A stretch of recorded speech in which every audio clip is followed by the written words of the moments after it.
Well, it's been kind of a whirlwind of the last week or two. A couple of things. One is I did a little review on the Makita. That little Makita 4300 series saw.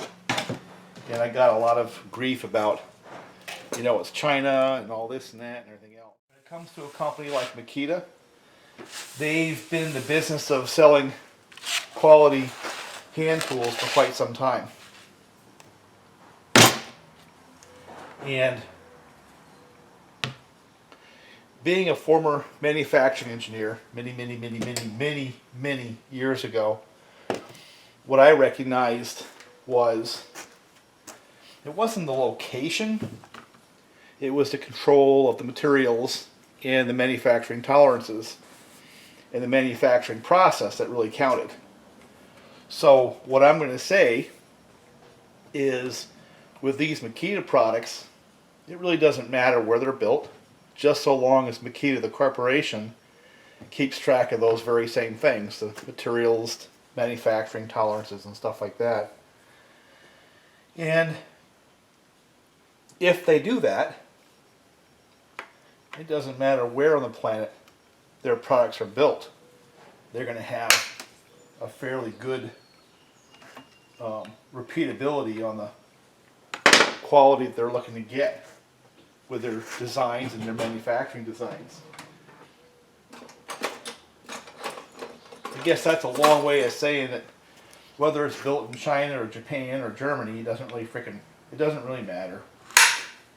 What does matter is that those products are built to the manufacturing tolerances, both with the materials and the actual creation of the shapes that the engineers intended when they designed that saw. That's what matters. And the rest of it falls into the realm of politics, and I'm not interested in politics. I'll let others argue that point. I'm not going to do that.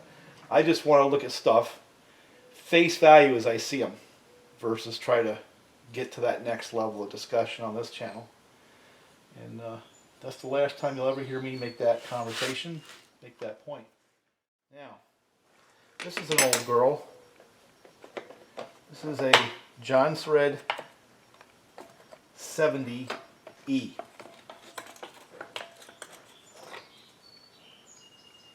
And it's been a long time since I've ever looked at one of these. It's one of those designs in history that I believe were kind of game changers. Fuel line looks like it's pretty new, actually. I got this from Bob. And the vertical cylinder layout, the closed port design, that basic cylinder layout design lasted all the way up until this decade, because the steel MS660s and saws like that still had the two closed transfer ports. And of course Husky ran them right through this 272 series before they went to the quad ports. But that cylinder layout was a good design then, it's a good design now. And when you look at these old metal saws, recognize that there was a lot of engineering and there was a lot of innovation, especially with the Jonsereds. This is an interesting saw, so we're just going to check it out real quick before I put a lot of time into it. I want to check make sure it has spark, and I want to check the fuel line, things like that, and then we're going to fire it up and see if it runs.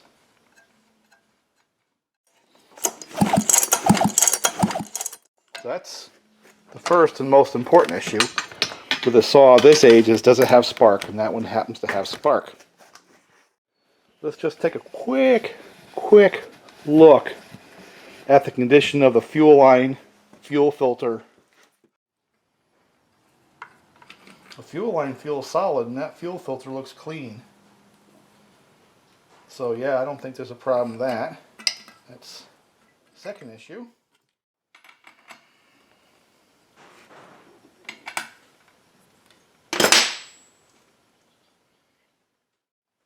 Let's take a quick look at the condition of the diaphragms in that carburetor. If all looks good, then we're going to give it a little bit of fuel and see if it fires up.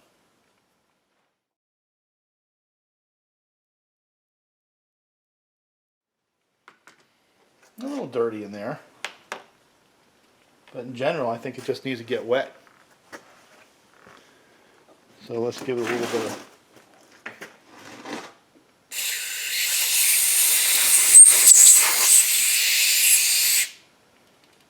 yeah, that diaphragm hasn't been used much. Now it may be a little hard to start because it's really dry. I think what I want to do is see if I can just get a little bit of gas on that.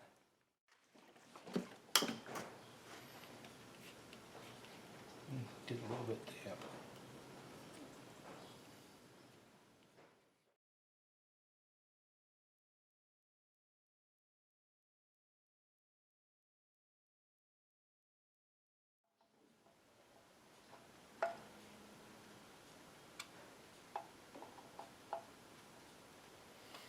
Okay. All right. So let's do this first. Let's just give it a little bit of gas.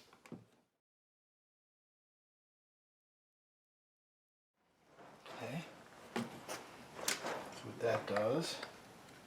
The other thing is make sure it's got some bar oil. I think part of what's going on with me, I don't know if Bob's the same way, but me for sure, is kind of going back to basics, going back to our roots, the things that got us interested in saws to begin with.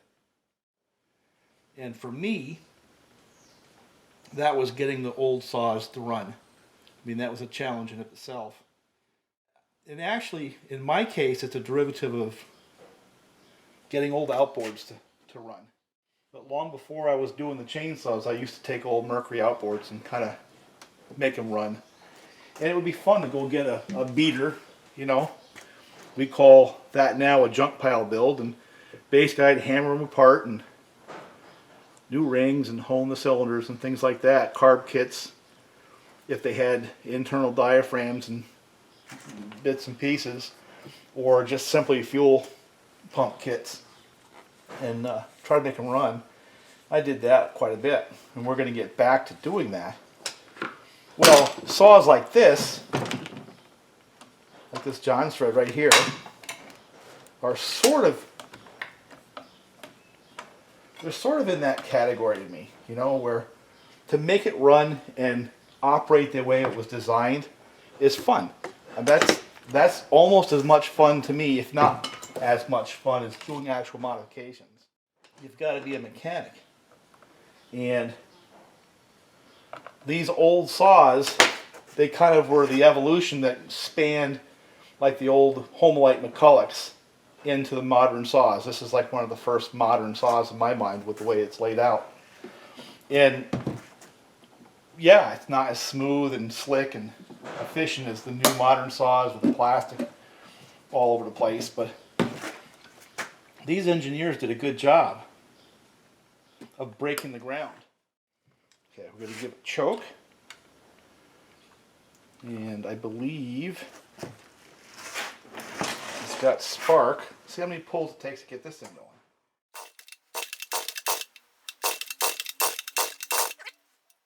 So you have to pull that gas up through the line.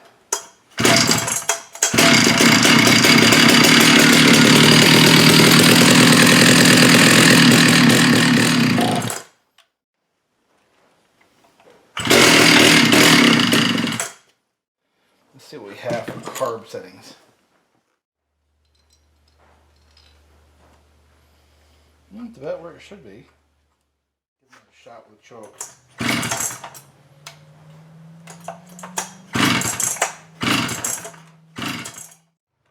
Let's take a look inside again.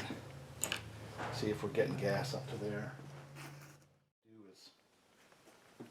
Something about this cord, because this cord is too short.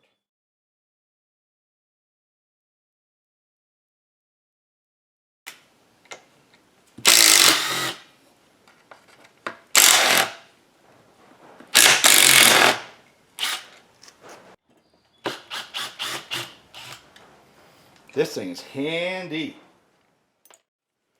And I need a different pull cord. It's not enough pull cord. So let me see if I can do that.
Alright, that'll make a difference.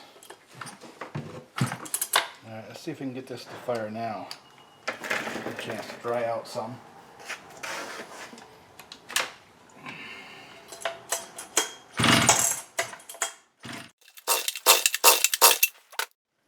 Oh, a little more expected.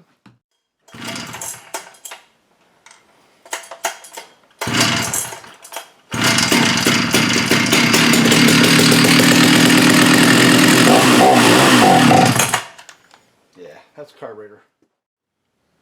Yeah, see, nothing's coming up to the fuel line.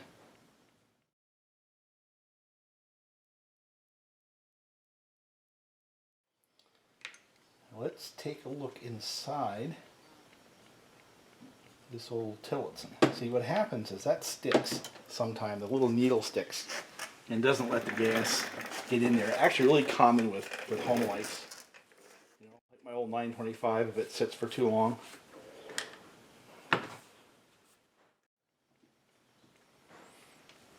And oftentimes the only thing you really have to do on these is to just snap that.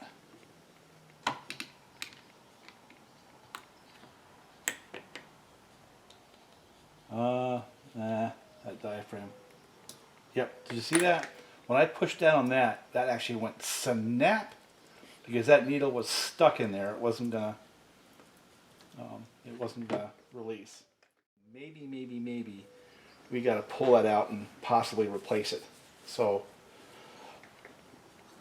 I think we're gonna go look at that, because sometimes when it pulls it out, if it's got a little nylon type seal, that seal has now been damaged. So, and then it won't seal. Then you have a whole nother set of problems. But what happened here, and I don't know if you heard it, but when I pushed down that and heard it go pop, that needle seat was stuck in the needle jet there, so it wouldn't let any fuel come through. I see that pretty often with my 925, so that's not, you know, not unusual. So let's clean this up, and I'm going to pull that out and take a look at it, and if I've got another one, I'll put one in there. You know, got my old saw bits and pieces box. Pretty sure I've got Tillotson stuff in here that I can use. Let me pull this up and out of here and see whether or not that needle really does need to get replaced.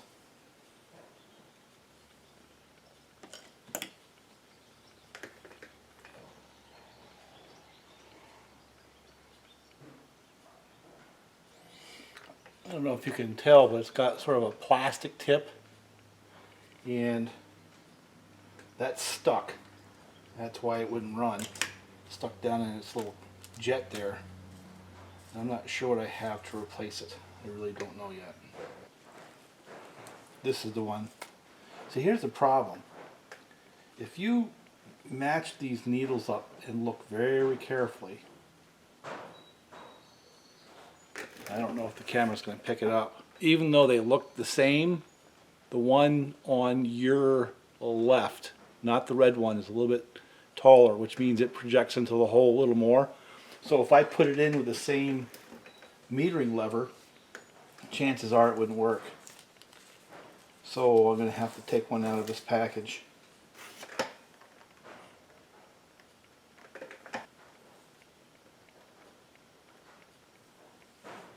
Okay, that's the right one. So it's going in there.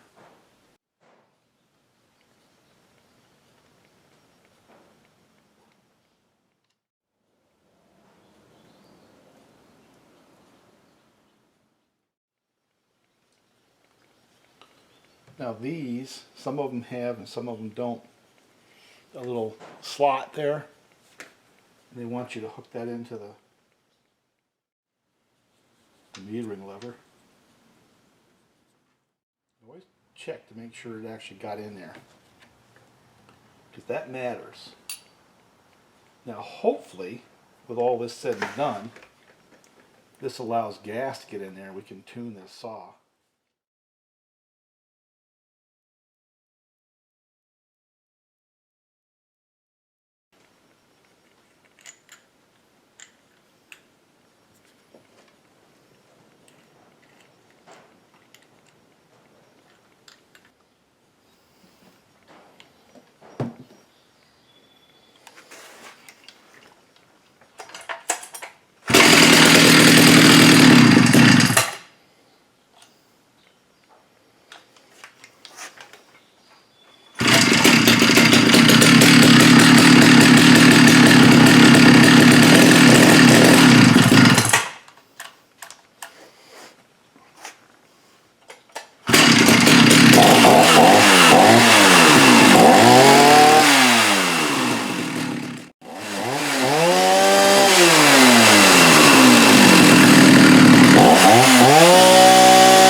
That's better.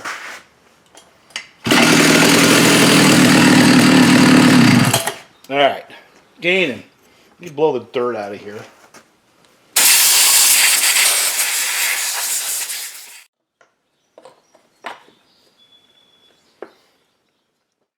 Okay, I'm not quite sure what I'm going to be able to produce for a bar and chain yet. First thing is, the bar nuts on these old Jonsereds are 17 millimeter. Okay? And I honestly can't remember what the diameter of the bar studs are. I don't know if they're the same as steel or not. So let's just take a look and see. Yeah, that was a big diameter. And that has got a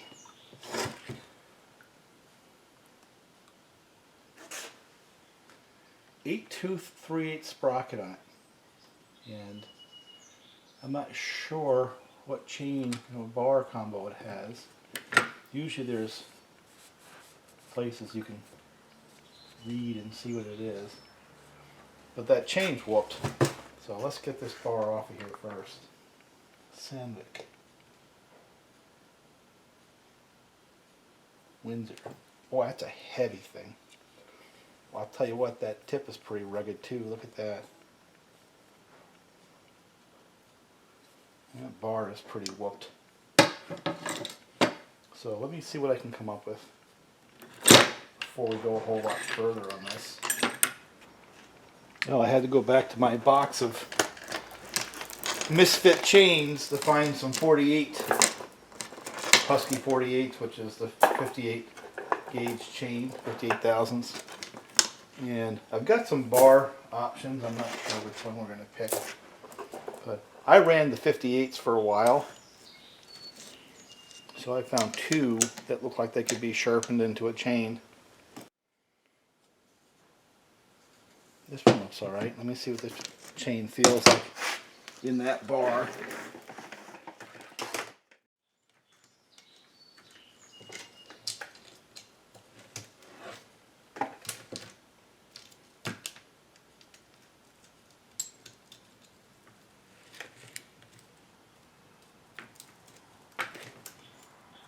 It's actually pretty good. I'm sure it'll open right up once I get running that thing. But it looks like I do have a bar and chain combo right here.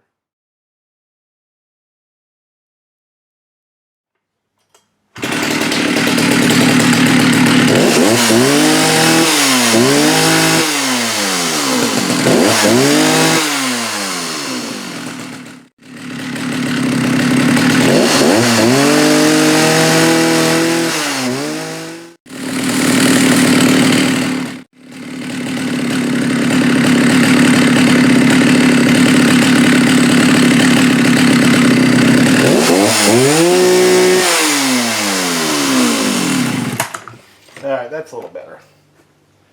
Make it run a little bit snappier, a little leaner. I'll do a plug check after it resets those rings. One thing I need to do is check the air filter. Sometimes that gets plugged up. Here's my old 920. I used this one for a long time. And I don't know, I think I had this thing running before. See if it's got gas.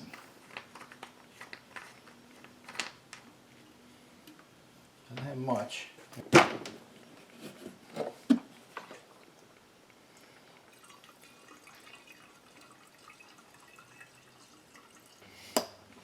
This is a beast of a saw, but when I ran it a few years back, it was a good running saw. Nothing wrong with this saw at all. And it's been sitting a long time. I'd say probably that's its biggest problem. So let's see if it'll fire up. I've got 3 of them like this, but I've been running this one the most, so I keep pulling this one out. Of course, it's going to slobber bar oil everywhere. That's what it does, so I'm not going to fill it all the way up. Let's see if we can get this one started.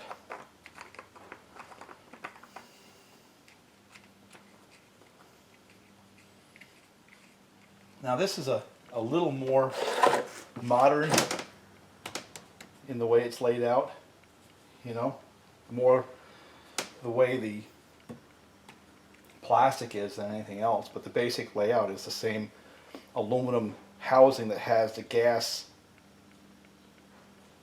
and the bar oil, right? It's got a rudimentary anti-vibe system on the handle, rubber bushings, and this is like from the 80s.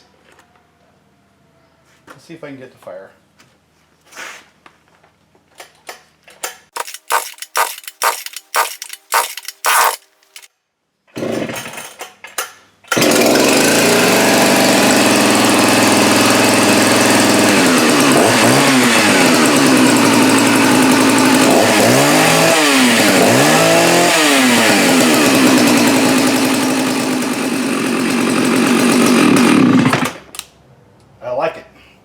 Two oils like crazy, and like I said, this one's been a good running saw for me for a very long time.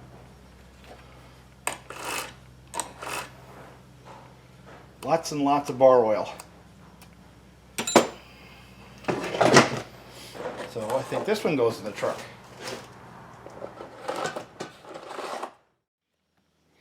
Here's a 61 272 build. Now I know it runs, and I can get it fired up right now, but it doesn't have a kill switch, and that's what's keeping it from being in the mix. But Bob brings a kill switch, well then I'll put it in the mix and we'll run it. But until then, I think I'm just going to let it sit. And we can try to see if it fires up, and I guess I can choke it to kill it, right? Yeah, it's got compression.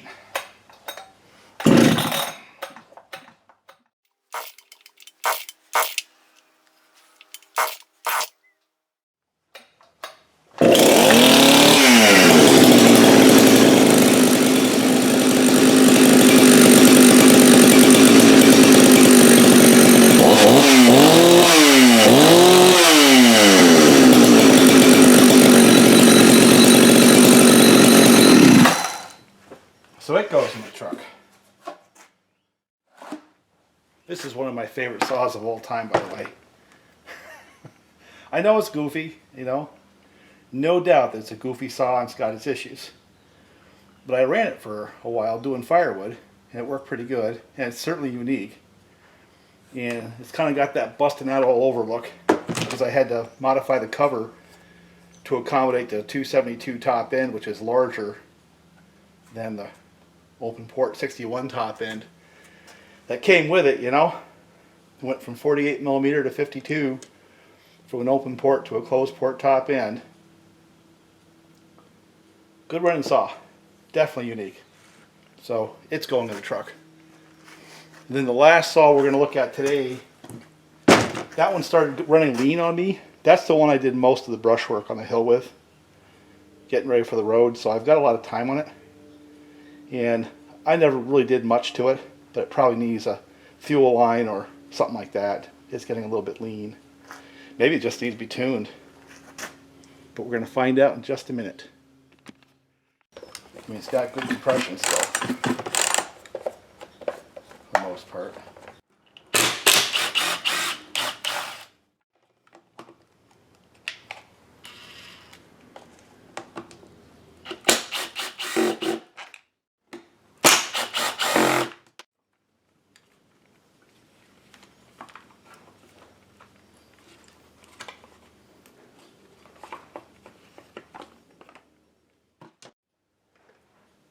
That's arcing right through, is my bet. Get that up in there. I bet you anything that's what's going on with that.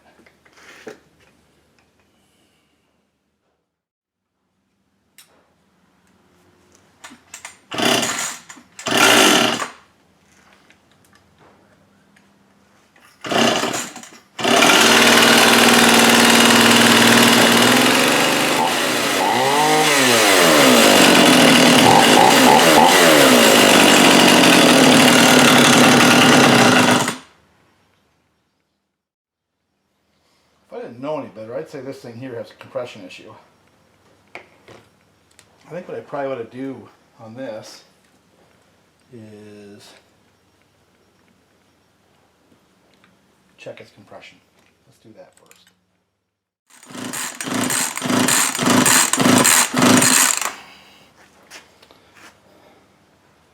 Now remember, this is a really little low. And that's a little low, but it's not killer low. So that's not, it could be compression. So that's borderline, let's put it that way. That's a borderline number for me with this gauge, with what I know of my saws. Let's see if it's an air leak somewhere. I don't really have the ability to back test this one, but I think I've got some brake clean around. We can do the brake clean test. And that's just as legitimate.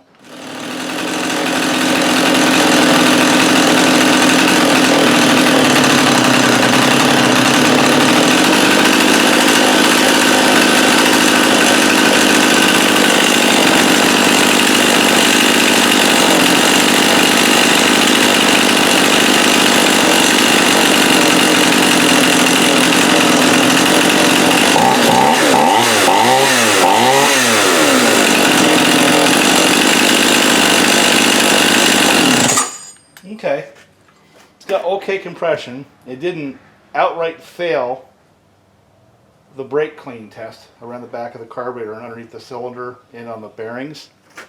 So I'm going to say this is probably another Walbro carburetor issue, because now it just went rich on me again. And it's either that or it's this right here.